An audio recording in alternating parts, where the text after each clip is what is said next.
রাত বাজে 10টা।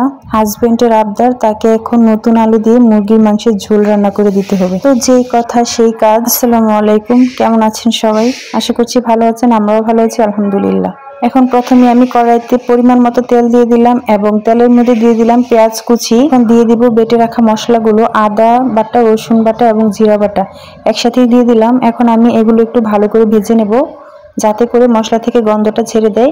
তারপরে এখানে দিয়ে দিলাম আমি তেজপাতা, দারচিনি, এলাচ আর কিছু লং। এখন আমি সবগুলো উপকরণ একসাথে তেলের মধ্যে হালকা ভেজে নেব। তারপরে এখানে আমি বাকি উপকরণগুলো দিয়ে দিব। আর কি বলবো, রাত 10টা বেজে গেছে, এখন উনি খেতে চেয়েছে, না দিয়ে তো আর পারি না। তাই গরম গরম ভাত দিয়ে মুরগির মাংসের ঝোলটা খেতে নতুন আলু দিয়ে খুবই ভালো লেগেছিল। আর দিয়ে দিলাম এখানে পরিমাণ মতো লবণটা দিয়ে আমি একটু পানি দিয়ে এখন মশলাটা কষিয়ে নিয়ে শুকনো মশলাগুলো দিয়ে দিবে। এখানে দিয়ে দিলাম হলুদের গুঁড়ো, দিয়ে দিলাম মরিচের গুঁড়ো এবং দিয়ে দিলাম ধনিয়া গুঁড়ো। এখন একসাথে মশলাগুলো ভালো করে কষিয়ে নেব। মশলাগুলো কষানো হয়ে গেলে আমি মশলাটা 2-3 বারের মতো কষাবো, কারণ মশলাটা যত কষানো হবে আর খেতেও ভালো লাগবে। কারণ আমি মাংসগুলো আগে ভাজিনি, আমি একদম মশলাতেই ভেজে তারপর রান্না করব। তার জন্য একটু ভালো করে কষিয়ে নিলাম, আবার একটু পানি দিয়ে মশলাটা আমি ভালো করে কষিয়ে নিলাম। আর ওইদিকে আমি মুরগিটা আগে কেটে ধুয়ে পরিষ্কার করে রেখেছি।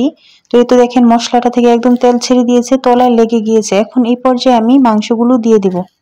এখন আমি মাংসগুলো সবগুলো দিয়ে মশলাগুলোর সাথে একটু ভালো করে নেড়ে চেড়ে মিশিয়ে নেব।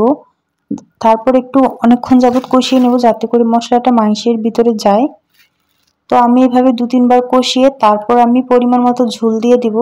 দেখেন এই তো আমি এভাবে করে কষিয়ে নিচ্ছি। আর কি বলবো, এই কষানো মাংসটা এইভাবে রান্না করলে খুবই ভালো লাগে। আগে থেকে যেহেতু এটা ফার্মের মুরগি না, তাই আগে ভাজার প্রয়োজন মনে করিনি, তাই ভাজিনি।